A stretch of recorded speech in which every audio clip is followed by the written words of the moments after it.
My guest today and over a beer at Café Luxembourg is British MEP Ian Duncan. We'll be talking about Brexit, about climate change and about the future of Europe.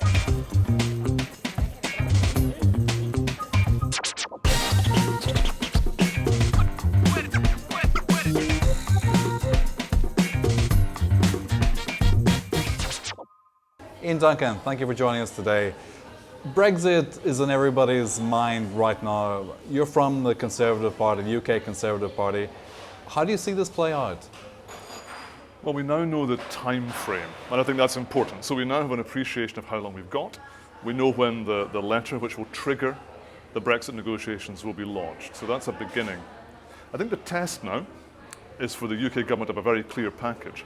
But, and this is the major but, the EU has to be equally clear what it is trying to achieve, because there is almost certainly no member state now that does not see some benefit of the UK being inside the EU, whether it be the freedom of movement question, whether it be the strong advocacy for freedom of trade, whether it be the advocacy on climate change.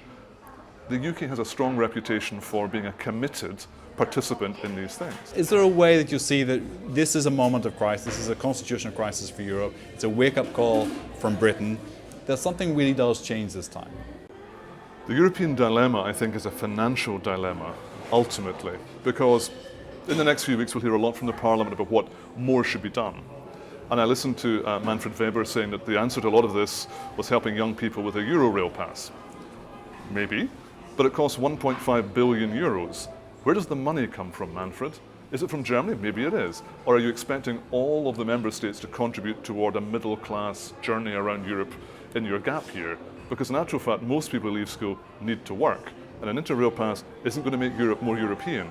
So I think the fiscal issue now, the financial issue, is the real one. We need growth, and we haven't got it. We need a way of recognizing that fiscal transfers need to be done without resentment, which really isn't the case now. And we also need a way of making that money move in a way that people can appreciate. Because in the early days, a lot of those fiscal transfers went from Germany to Greece to German bankers, and that wasn't exactly good for Europe. Might be good for the bankers. So again, transparency in how the institutions work, because even I can't explain to you exactly how some of these things happen, and I'm a member of the European Parliament. Is this just simply too complex to negotiate? And in the end, can Britain really come back and do trade deals with Europe when the likes of Wallonia can block it? Well, I'm a strong supporter of free trade. I've been a strong advocate of the Canadian agreement. If you can't broker a free trade agreement with Canada, you might as well take your tent off the lawn, because it's all over. I can understand the reservations around TTIP, I share some of them, but Canada, really? And you're right, it does of course not bode well for how a trade agreement could be brokered between the UK and the EU. That much is evident. But equally, I'm not quite clear how trade policy in the EU could ever advance from this. I think it was an error to allow the mixed package, to allow it to drop down to the level of a regional parliament. Although again, regional democracy is what it is at all levels. Democracy is democracy. Migration crisis is flooding Europe with pessimism and a cost structure which it doesn't know how to manage yet as well. And the response has been to push the migrants out into some form of desolation and to sign a check. Do you think Europe sold out its values? Is there somebody that should be accountable for this? You might say that. I'm not entirely sure I would be able to say that, but I understand exactly what you mean. Right now, we're saying to a nation, Turkey, who has sought membership of the EU for decades, that we want them to solve our problem with a lot of money given to them to do so, but with no prospect of membership of the EU in the offing. Now, perhaps the Turks need the money more than need the membership. Perhaps the notion of membership is no longer top of their agenda, but something shady is going on right now, and I don't think that's exactly where the EU should be in terms of its moral position. How are we doing in Russia with Syria and with Ukraine and with gas pipelines and things like that? Is there a way to disengage the economic side of this from the moral side of it and the imperative to find a solution in Syria? I was a little bit disturbed by how long it took the EU to offer condemnation for things that were so needful of condemnation that the moment you heard of it you should have condemned, because it was so patently, clearly a violation of all the things that we have founded Europe upon. It took a very long time to do that. It tells me all the wrong things. It tells me that there's a lot of diplomacy underpinning this, which has very little to do with Syria and a lot more to do with our own relations, whether they be economic, energy-based relations with our eastern neighbours. Now, that's troubling. Because when you start playing that sort of geopolitics, when you start your Kissinger approach to solutions, what you begin to realize is that the situation in Syria is not the most important thing for the EU right now. It's rather to resolve other matters, of which Syria is but one. And yet the moral outrage which I think the citizenry of the EU has expressed by every means it can should at least be a wake-up call to the EU that this is not acceptable.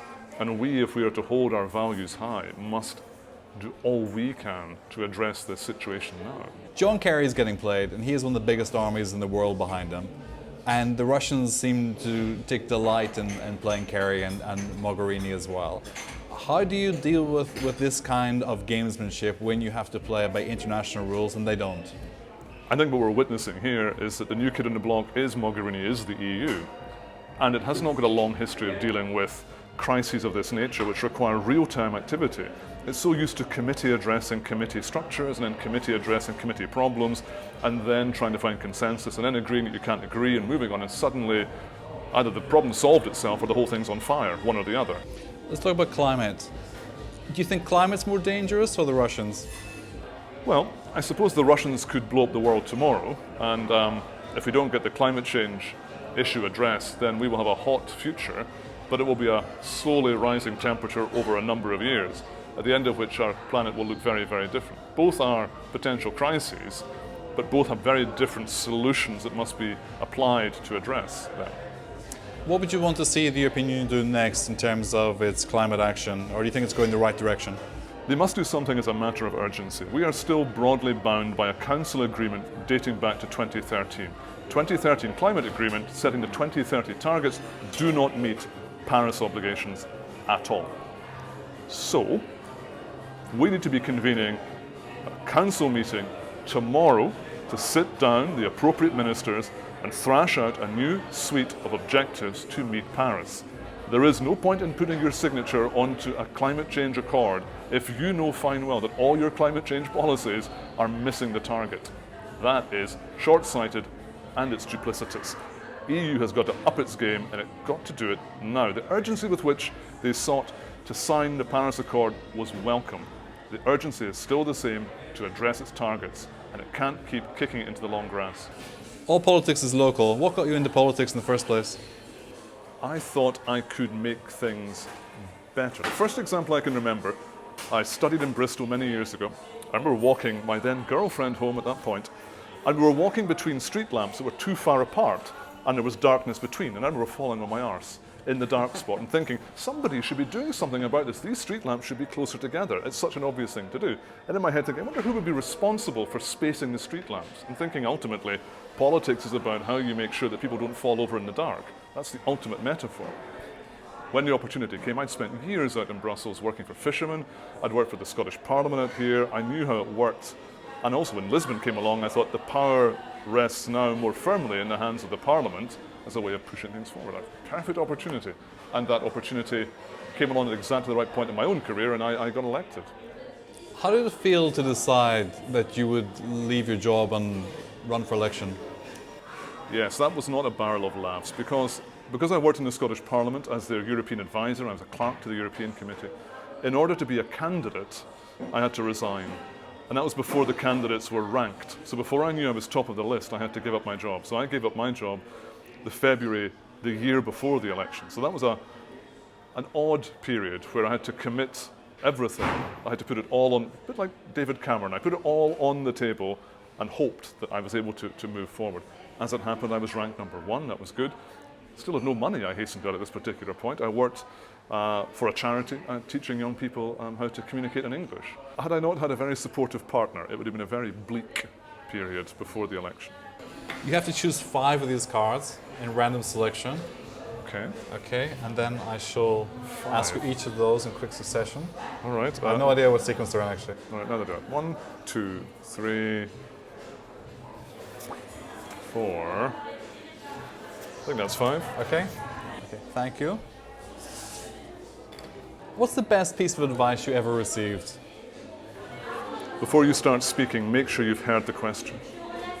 What's the best piece of advice you ever received?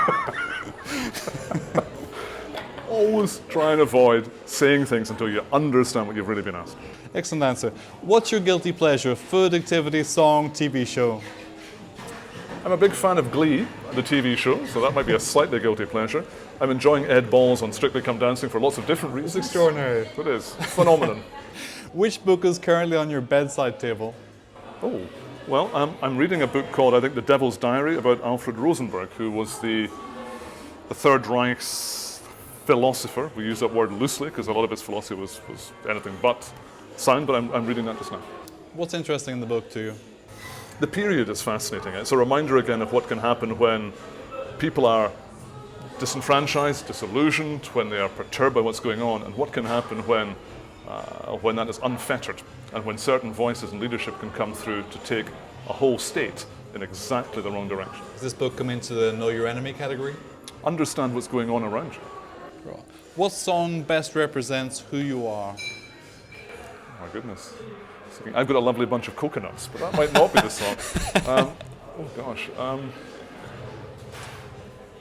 I quite like Dolly Parton. I'm quite a big fan of 9 to Dolly. 5? Well, 9 to 5 is quite good. I was thinking of Coat of Many Colours for some reason. Okay, let's see if we can pick that out somewhere. I don't know that song actually. It's very good. It's actually about her mother who made a coat for her out of the rags in the bag, and she wore this coat with great pride, and everyone thought she was awful because she was wearing this ragged old coat. Why do you like that metaphor? I think in lots of ways it reminds me of my own mother, who was a great believer in sorting things out and making do with what was there. So, and I've got a very bizarre memory of my mother many years ago. We lived in the countryside, and my uncle brought back 30 rabbits, and my mother, I remember this vividly, took them out the back and skinned them. And it's something she hated doing, but she knew at that point, because we were going through a difficult time, the dog needed to eat, and I was going to eat these bloody rabbits, and she was going to skin them. And I can remember her saying, "You go in the house, but give me that axe," and then coming back when it was all done. And then that's that idea of, again, sometimes parents do things themselves which you just don't want to see. It's a good metaphor for a European summit, actually. You don't want to see the rabbits being skinned, I can assure you. At the European summit, maybe I would. If you could share a beer with anyone living or dead, who would it be? Gosh. Someone living or dead.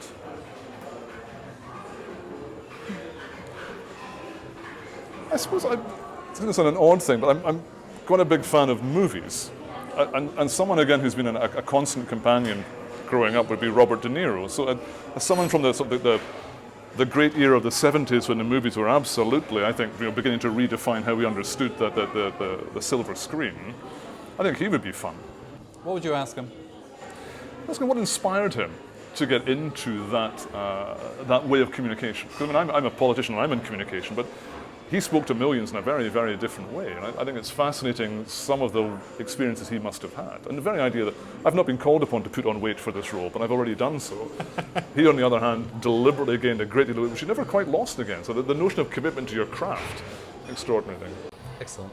Ian Duncan, cheers. Up your kilt.